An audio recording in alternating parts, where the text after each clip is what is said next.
Assalamualaikum warahmatullahi wabarakatuh. Selamat datang di Angkop Channel.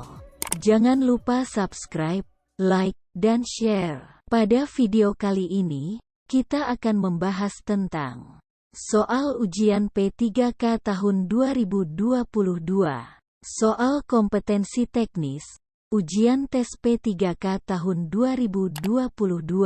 Untuk soal kompetensi manajerial, kompetensi sosiokultural dan wawancara berbasis komputer akan kita bahas pada video selanjutnya. Soal nomor 1. Media pembelajaran yang cocok untuk menjelaskan materi tentang Kenarok dan Kendedes adalah A. Sejarah tokoh masyarakat Jawa, B. Sumber buku paket, C. Gambar peta dan globe, D. Video kisah Kenarok dan Kendedes, E. Gambar candi. Jawaban yang tepat untuk soal ini adalah D. Video kisah Kenarok dan Kendedes. Soal nomor 2. Pemberian umpan balik jika siswa heterogen adalah A. Representative feedback, B. Cumulative feedback, C. Quantitative feedback, D. Institutionalized feedback, E. External feedback.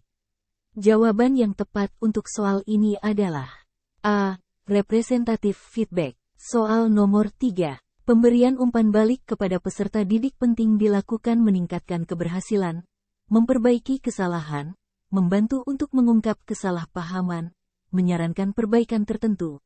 Jenis umpan balik jika siswa homogen adalah A. Representative feedback, B. Cumulative feedback, C. Quantitative feedback, D. Institutionalized feedback, E. External feedback. Jawaban yang tepat untuk soal ini adalah B. Cumulative feedback. Soal nomor 4. Pengamatan pertumbuhan pohon singkong merupakan penilaian A. Kinerja, B. Produk, C. Portofolio, D. Proyek, E. Praktik.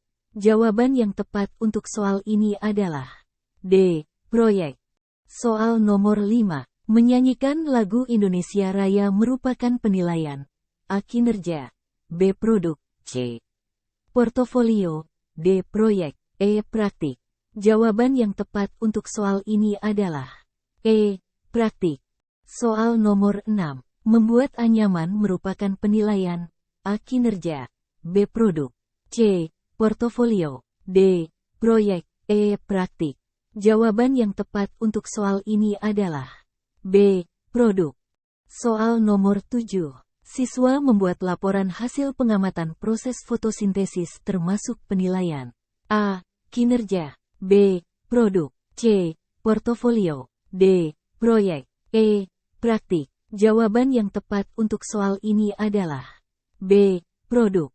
Soal nomor 8. Siswa menyajikan laporan hasil pengamatan proses fotosintesis termasuk penilaian A. Kinerja, B. Produk, C. Portofolio, D. Proyek, E. Praktik. Jawaban yang tepat untuk soal ini adalah E. Praktik. Soal nomor 9. Siswa diminta mengamati proses fotosintesis termasuk penilaian A. Kinerja, B. Produk, C. Portofolio, D. Proyek, E. Praktik. Jawaban yang tepat untuk soal ini adalah D. Proyek. Soal nomor 10. Dalam pembelajaran di kelas Anda terdapat 2 siswa Anda yang berkebutuhan khusus. Pembelajaran apa yang tepat dilakukan dalam menghadapi kondisi ini? A. Menyuruh anak itu mengerjakan soal ke depan dan membimbingnya. B. Membagi kelompok diskusi. C. Melakukan pembimbingan di tempat duduk mereka. D. Mengelompokkan dengan siswa pintar agar bisa ikut terimbas. E. Memisahkan kedua siswa dengan siswa normal lainnya dengan perlakuan berbeda. Jawaban yang tepat untuk soal ini adalah C. Melakukan pembimbingan di tempat duduk mereka. Soal nomor 11. Jika ingin membangkitkan rasa ingin tahu dan gemar membaca, maka cara efektif yang akan Anda lakukan adalah A. Diajak ke perpustakaan rutin dan membuat mading poster. B. Diajak ke laboratorium sains dan mencari literatur tentang sains. C. Kegiatan membaca rutin setiap pagi sebelum masuk ruangan dan membuat majalah dinding. D. memajang hasil karya puisi siswa. E. Lomba menulis naskah drama. Jawaban yang tepat untuk soal ini adalah B. Diajak ke laboratorium sains dan mencari literatur tentang sains. Soal nomor 12. Penilaian harus mampu menelusuri dan melacak kemajuan siswa sesuai dengan rencana pembelajaran yang telah ditetapkan. Ini prinsip penilaian sebagai A. Keeping track, B. Checking up, C. Finding out, D. Summing up, E. Finding in. Jawaban yang tepat untuk soal ini adalah A. Keeping track.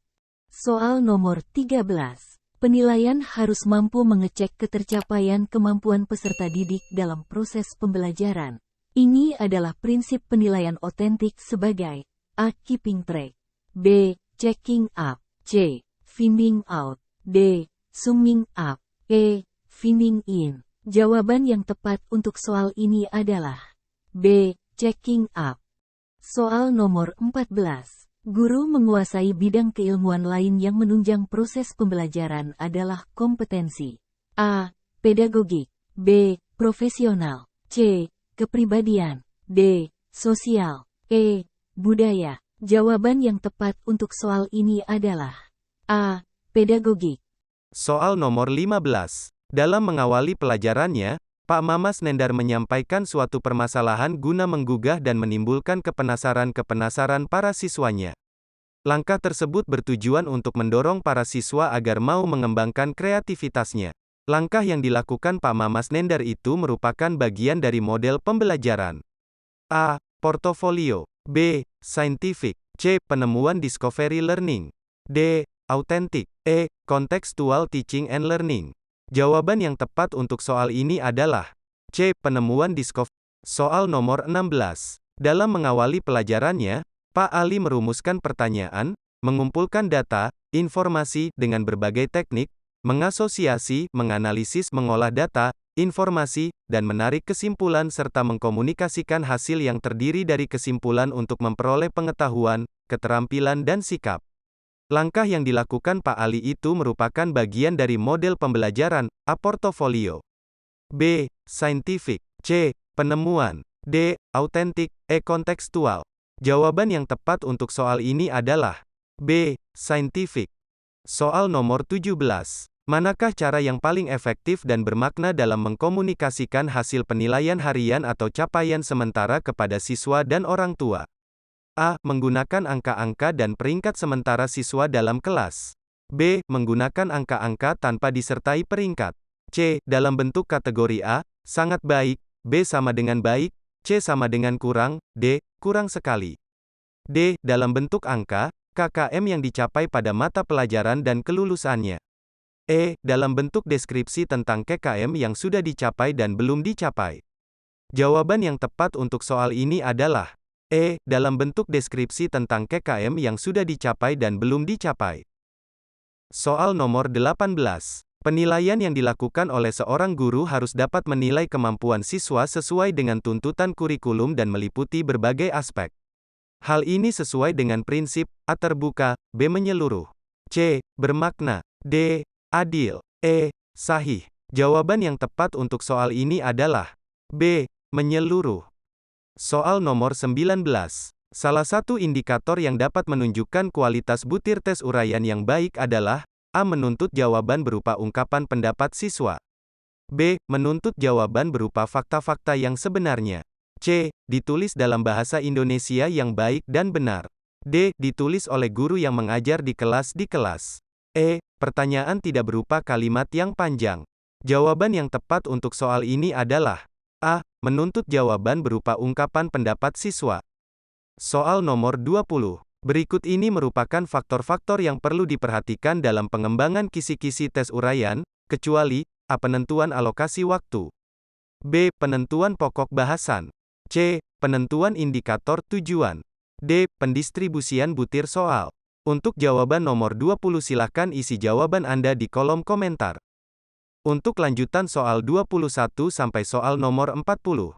Kita lanjut di part 2. Jangan lupa subscribe, like, komen dan share, serta bunyikan notifikasinya, agar Anda tidak ketinggalan video menarik selanjutnya. Terima kasih dan sampai jumpa.